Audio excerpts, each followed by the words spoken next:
ಗ್ರಾಮ ಪಂಚಾಯತ್ ಶಾಸಕರ ವಿರೋಧವಿದ್ದರೂ ಎಂಎಸ್ಐಎಲ್ ಮಳಿಗೆ ಆರಂಭ. ಸಚಿವ ಸತೀಶ್ ಜಾರಕಿಹೊಳಿ ವಿರುದ್ಧ ದಲಿತ ಮುಖಂಡ ಸುರೇಶ್ ತಳವಾರ್ ಗಂಭೀರ ಆರೋಪ. ಚಿಕ್ಕೋಡಿ ಸ್ಥಳೀಯ ಗ್ರಾಮ ಪಂಚಾಯತ್ ಹಾಗೂ ಶಾಸಕರ ತೀವ್ರ ವಿರೋಧದ ನಡುವೆಯೂ ಜಿಲ್ಲಾ ಉಸ್ತುವಾರಿ ಸಚಿವ ಸತೀಶ್ ಜಾರಕಿಹೊಳಿ ಅವರ ಶಿಫಾರಸು ಪತ್ರದ ಆಧಾರದ ಮೇಲೆ ನಿಯಮ ಬಾಹಿರವಾಗಿ ಎಂಎಸ್ಐಎಲ್ ಮಳಿಗೆಗಳನ್ನು ಆರಂಭಿಸುವ ಮೂಲಕ ರಾಜ್ಯ ಸರ್ಕಾರವು ದಲಿತ ವಿರೋಧಿ ನೀತಿ ಅನುಸರಿಸುತ್ತಿದೆ ಎಂದು ದಲಿತ ಮುಖಂಡ ಸುರೇಶ್ ತಳವಾರ್ ಗಂಭೀರವಾಗಿ ಆರೋಪಿಸಿದ್ದಾರೆ. ಚಿಕ್ಕೋಡಿ ಪ್ರವಾಸಿ ಮಂದಿರದಲ್ಲಿ ಪತ್ರಿಕಾಗೋಷ್ಠಿಯಲ್ಲಿ ಮಾತನಾಡಿ ಅವರು ಹುಕ್ಕೇರಿ ತಾಲೂಕಿನ ರೆಕ್ಷಿ ಗ್ರಾಮದಲ್ಲಿರುವ ನನ್ನ ಜಿಟಿ ಬಾರ್ ಆ್ಯಂಡ್ ರೆಸ್ಟೋರೆಂಟ್ ಪಕ್ಕದ ಸಾರಾಪುರ ಮತ್ತು ಅವರಗೋಳ ಗ್ರಾಮಗಳಲ್ಲಿ ನಿಯಮ ಬಾಹಿರವಾಗಿ ಎಂಎಸ್ಐಎಲ್ ಮಳಿಗೆಗಳನ್ನು ಪ್ರಾರಂಭಿಸಲಾಗಿದೆ. ಈ ಬಗ್ಗೆ ಸ್ಥಳೀಯ ಗ್ರಾಮ ಪಂಚಾಯತ್ ಮತ್ತು ಶಾಸಕರು ಲಿಖಿತವಾಗಿ ವಿರೋಧ ವ್ಯಕ್ತಪಡಿಸಿದ್ದರೂ ಸಹ ಮಳಿಗೆಗಳನ್ನು ತೆರೆಯಲಾಗಿದೆ. ಈ ಕುರಿತು ಜಿಲ್ಲಾಧಿಕಾರಿಗಳನ್ನು ಪ್ರಶ್ನಿಸಿದರೆ ಜಿಲ್ಲಾ ಉಸ್ತುವಾರಿ ಸಚಿವರು ಪತ್ರ ನೀಡಿದ್ದಾರೆ, ಹಾಗಾಗಿ ಅನುಮತಿ ಕೊಟ್ಟಿದ್ದೇವೆ ಎನ್ನುತ್ತಾರೆ. ಉಸ್ತುವಾರಿ ಸಚಿವರ ಇಂತಹ ದಲಿತ ವಿರೋಧಿ ನೀತಿ ನನ್ನನ್ನು ಆರ್ಥಿಕವಾಗಿ ಹತ್ತಿಕ್ಕಲು ನಡೆಸಿರುವ ವ್ಯವಸ್ಥಿತ ಪಿತೂರಿಯಾಗಿದೆ ಎಂದು ಆಕ್ರೋಶ ಹೊರಹಾಕಿದರು. ಬಾರ್ನ ಕೇವಲ 3-4 ಕಿಲೋಮೀಟರ್ ವ್ಯಾಪ್ತಿಯ ಸುಲ್ತಾನಪುರ, ಅವರಗೋಳ ಹಾಗೂ ಸಾರಾಪುರ ಕ್ರಾಸ್ನಲ್ಲಿ ಎಂಎಸ್ಐಎಲ್ ಮಳಿಗೆಗಳನ್ನು ತೆರೆಯಲಾಗಿದೆ. ವಿಶೇಷವೆಂದರೆ ಎಸ್ಟಿ ವರ್ಗಕ್ಕೆ ಮಂಜೂರಾಗಿದ್ದ ಅಕ್ಕಿವಾಟ ಗ್ರಾಮದ ಎಂಎಸ್ಐಎಲ್ ಮಳಿಗೆಯನ್ನು ಸಾಮಾನ್ಯ ವರ್ಗಕ್ಕೆ ಬದಲಾಯಿಸಿ ಸಾರಾಪುರ ಕ್ರಾಸ್ಗೆ ಸ್ಥಳಾಂತರಿಸಲಾಗಿದೆ. ಇದಕ್ಕೆ ಸ್ಥಳೀಯ ಶಾಸಕ ನಿಖಿಲ್ ಕತ್ತಿ ಅವರಾಗಲಿ ಅಥವಾ ಗ್ರಾಮ ಪಂಚಾಯಿತಿಯಾಗಲಿ ಯಾವುದೇ ಒಪ್ಪಿಗೆ ನೀಡಿಲ್ಲ ಎಂದರು. ಬೈಟ್ ಸುರೇಶ್ ತಳವಾರ, ದಲಿತ ಮುಖಂಡ. ಪತ್ರಿಕಾಗೋಷ್ಠಿಯಲ್ಲಿ ದಲಿತ ಮುಖಂಡರಾದ ಉದಯ್ ಹುಕ್ಕೇರಿ, ವಕೀಲರಾದ ಸುದರ್ಶನ್ ತಮ್ಮಣ್ಣವರ್, ಮುತ್ತಣ್ಣ ರಾಯಣ್ಣವರ್, ರಾಘವೇಂದ್ರ ಸನಾದಿ, ಅಪ್ಪಸಾಬ್ ಬ್ಯಾಡಿ, ರಾವಸಾಬ ಫಕೇರೆ, ಆನಂದ ಅರಬಳ್ಳಿ, ಶ್ರೀಕಾಂತ್ ತಳವಾರ, ಎಂಆರ್ ಮುನ್ನೋಳಿಕರ, ವಿದ್ಯಾಧರ ಚಿತಾಳೆ, ದೀಪಕ ವೀರಮುಖ ಸೇರಿದಂತೆ ಇನ್ನಿತರರು ಉಪಸ್ಥಿತರಿದ್ದರು. ನಮ್ಮ ಕಾಂಗ್ರೆಸ್ದಾಗೂ ಕರ್ಕೊಡೋದಿಲ್ಲ, ನಿಮ್ಮ ಟಾರ್ಗೆಟ್ ಮಾಡ್ದಂಗೆ ಮಾಡ್ತದೆ. ನಮ್ಮ ಟಾರ್ಗೆಟ್ ಮಾಡಿದೆ. ಅದಕ್ಕೆ ಕಾರಣ ಏನು? ಸಮಾಜ ಏನು ಹೇಳ್ತೈತೆ ಅದನ್ನೆಲ್ಲ ಕೇಳ್ತಾನೆ. ರಾಜಕಾರಣಕ್ಕಿಂತ ಇಂಪಾರ್ಟೆಂಟ್ ಏನಂದ್ರೆ ನಾವು ಇರೋದು ಛಲವಾದಿಗಳು ಆ ಕಡೆ ಈ ಕಡೆ ಬಡದಾಡಿ ಏನೋ ಅವ್ರಿಗೆ ಸಾಲ ಮಾಡ್ಕೊಂಡು ಅದು ಮಾಡ್ಕೊಂಡು ಇದು ಮಾಡ್ಕೊಂಡು ಮೇಲೆ ಬಂದಿರ್ತೇವೆ. ನೀವು ನಮ್ಮನ್ನು ಕಾಯೋದು ಹೋಗಿ ನೀವು ಹೆಂಗೆ ಮುರಿದ್ರೆ ಹೆಂಗ? ನೀವ ನಮ್ಮನ್ನು ಕಾಯೋದು ಹೋಗಿ ನೀವ ಮುರಿದ್ರೆ ಹೆಂಗ? ಬೇಡ, ನಮ್ಮಿಂದ ಏನು ಅಡಚಣೆ ಆಗ್ತೈತೆ ಅಂದ್ರೆ ನಿಮ್ಮ ಹಿಂಬಾಲ ಇಟ್ಕೋಬೇಕು. ಇಲ್ಪ ಅವೇನು ಬೇಡ, ಅವ್ನ ಕೈಯಾಗ ಯಾರಿಲ್ಲ ಅಂತ ನಮ್ಮನ್ನು ಬಿಟ್ಟರೆ ಬಿಡ್ಬೇಕು. ನಮ್ಮನ್ನು ನೀವು ರಾಜಕೀಯವಾಗಿ ನಮ್ಮನ್ನು ಮುಂದೆ ತರೋದು ಬೇಡ, ನೀವು ರಾಜಕೀಯವಾಗಿ ನಮ್ಗೆ ಏನು ಹೆಲ್ಪ್ ಮಾಡೋದು ಬೇಡ. ನಮ್ಮ ಎಷ್ಟಕ್ಕೆ ನಮ್ಮ ಹೊಟ್ಟೆ ತುಂಬಿಸ್ಕೊರಕ್ಕೆ ನಮ್ಮನ್ನು ಬಿಡಲ್ಲ. ಸುಲ್ತಾನ್ಪುರದಾಗ ಜನರಲ್ ಇದೆ. ಹಾಂ, ಅದೇ ನೀವು ಮತ್ತು ನಮ್ಮವ್ರಿಗೆ ಯಾರ್ಯಾರು SC ST ಯಾರಿಗಾರು ಕೊಟ್ಟಿರೋ ಉದ್ಯೋಗ ಆಗ್ತಿತ್ತಲ್ಲ. ಅದಕ್ಕೆ ನಂದೇನೈತಿ, ನೀವು ದೊಡ್ಡವ್ರದಿರಿ, ನಮ್ಮಂಥ ಸಣ್ಣ ಮಂದಿ ಮೇಲೆ ನಿಮ್ಮ ಬ್ರಹ್ಮಾಸ್ತ್ರ ಉಪಯೋಗ ಮಾಡಬೇಡ್ರಿ. ನಿಮ್ಮನ್ನೆಲ್ಲ ರಾಜ್ಯದ CM ಆಗಬೇಕು, ನೀವು ಏನೇನೋ ಆಗಬೇಕು ಎಲ್ಲ ಜನ ಕನಸ್ಕೊಂಡಿದ್ದಾರೋ. ಅದಕ್ಕೆ ನಮ್ಮಂಥ ಸಣ್ಣ ಮಂದಿ ಮೇಲೆ ನಿಮ್ಮ ವಕ್ರ ದೃಷ್ಟಿ ವಿರೋಧ ಬೇಡದಲ್ಲಿ ನಾ ಈ ಪತ್ರಿಕಾ ಮುಖಾಂತರ ಕೇಳ್ಬೋದು. ರಾಜಕಾರಣದಾಗ ವಿರೋಧ ಮಾಡ್ತಾರೆ, ನಮ್ಮ ಉದ್ಯೋಗ ವಿರೋಧ ಮಾಡ್ತಾರೆ ಅಂತ ತಿಳ್ಕೊಂಡೆ. ಆದರೆ ನಾನು MP ಒಳಗೂ ಅವ್ರದ್ದು ಮಾಡಿದ್ರು ಕೂಡ ಅವ್ರುಗಳ ಗ್ರಾಮಕ್ಕೆ MSI ಬರ್ತದೆ. ವಿಶೇಷವಾಗಿ ಹೇಳ್ಬೇಕಂದ್ರೆ ನಾವು ವಿರೋಧ ಛಲವಾದಿಗಳ ಜಿಲ್ಲೆಯಲ್ಲಿ ಒಂದು 2 ಜನ CL7 2 ಲೈಸೆನ್ಸ್ ಅವು. ಆ ಲೈಸೆನ್ಸ್ ಮಾಡಬೇಕಾದ್ರೆ ನಾವು ಏನೆಲ್ಲ ಕಷ್ಟಪಟ್ಟಿರ್ತೀವಿ, ಏನೆಲ್ಲ ತ್ರಾಸ ಮಾಡಿಕೊಂಡು ಲೋನ್ ಮಾಡಿಕೊಂಡು ಅದು ಹೋಗ್ಬೇಕಲ್ಲ ಅನ್ನೋ ಉದ್ದೇಶಕ್ಕಾಗಿ ನಾನು ಏನು ಮಾಡಿದಪ್ಪ ಅಂತಂದ್ರೆ, ಇಲ್ಲ ನನ್ನದೇ ಆದಂಥ ಒಂದು ಸಂಘಟನೆ ಮಾಡೋಣ ಅಂಥೇಳಿ ನಾನು ಬಾಬಾ ಸಾಹೇಬರ ಹೆಸರಿನಲ್ಲಿ ಅನೇಕ ಗುಡಿಸದಲ್ಲಿ ಕಾರ್ಯಕ್ರಮ ಆಗಿರ್ಬೋದು, ನಮ್ಮಲ್ಲೇ ಕಾರ್ಯಕ್ರಮ ಆಗಿರ್ಬೋದು, ಇಂಗಳಿ, ಹೊಸೂರು, ಈ ರೀತಿ ಅಂದರೆ ಸುತ್ತಮುತ್ತ ಎಲ್ಲ ಹಳ್ಳಿಗಳಲ್ಲಿ ಡಾಕ್ಟರ್ ಬಾಬಾ ಸಾಹೇಬ್ ಅಂಬೇಡ್ಕರ್ಗಳ ವಿಚಾರನೆ ಇಟ್ಕೊಂಡು ನಾ ಯಾರನ್ನೂ ಕರಿಗಂದ್ರೆ ಕಾರ್ಯಕ್ರಮಗಳು ಮಾಡಕ್ಕೆ. ಅವಾಗ ಏನಾಯ್ತಪ್ಪ ಅಂತಂದ್ರೆ, ನಾ ಯಾವ ರಾಜಕಾರಣಿಗಳನ್ನು ಕರೀಲಿಲ್ಲ. ಮತ್ತು ಈ ರಾಜಕೀಯದ ಇದನ್ನು ಬೇಡಪ್ಪ ಅಂತ ಬಿಟ್ಬಿಟ್ಟೆ ನಾನು. ಕೊನೆಗೆ ಎಲ್ಲಿ ಬಂತಂದ್ರೆ, ಈಗ ಮಣ್ಣಿನ ಸಲ ಈಗ ಸಾರಾಪುರಕ್ಕೆ ಏನು ಮಾಡಿದಾರಲ್ಲ, ಈ ಸಾರಾಪುರಕ್ಕೆ ಅದು ನನ್ನ ಹೋಟೆಲ್ದಿಂದ ಓನ್ಲಿ 3 ಕಿಲೋಮೀಟ್ರ್. ಅಂದ್ರೆ ಅಲ್ಲಿ ಅವ್ರುಗಳ್ಗೆ ಮಾಡಿದರು, ಇಲ್ಲಿ ಮತ್ತು ಸಾರಾಪುರಕ್ಕೆ ಮಾಡಿದರು. ಇದರ ಉದ್ದೇಶ ಏನಪ್ಪ ಅಂದ್ರೆ, ನಾವು ಆರ್ಥಿಕವಾಗಿ ಸದೃಢ ಆಗಬಾರ್ದು, ನಾವು ಮುಂದೆ ಬರಬಾರ್ದು, ಅಂದರೆ ನಾವು ಈ ಕಾವಲುಗಾರಾಗಿ ಹಿಂದೆ ಇರಬೇಕು ಅನ್ನೋ ಒಂದು ಉದ್ದೇಶ ಏನಪ್ಪ.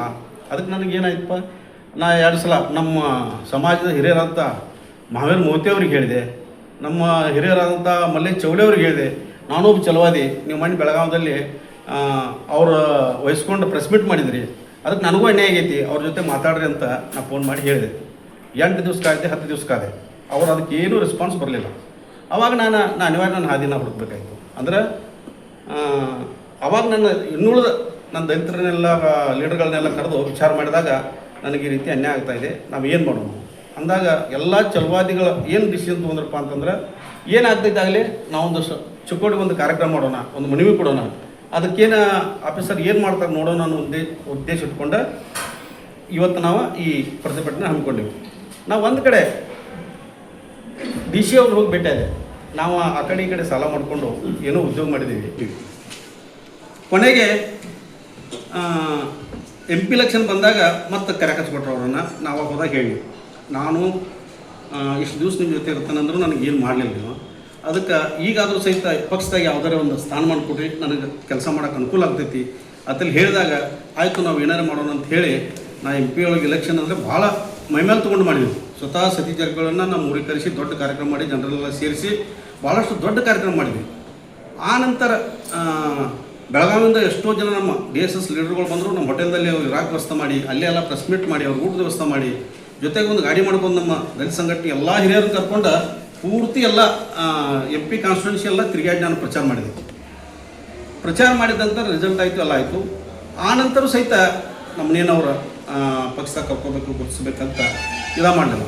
ಆದ್ರೆ ಒಂದೇನು ಸಮಸ್ಯೆ ಆಯಿತು ಅಂತಂದ್ರೆ ಈ MP ಇಲೆಕ್ಷನ್ ಆದ ನಂತರನ ಔರ್ಗೋಳ ಗ್ರಾಮದಲ್ಲಿ ಅದು ಎಮ್ಕಲ್ಮಡಿಯಲ್ಲಿ ಇರ್ತಕ್ಕಂಥ MSIL ಶಿಫ್ಟ್ ಮಾಡಿ ಔರ್ಗೋಳಕ್ಕೆ ಮಾಡಿದರು.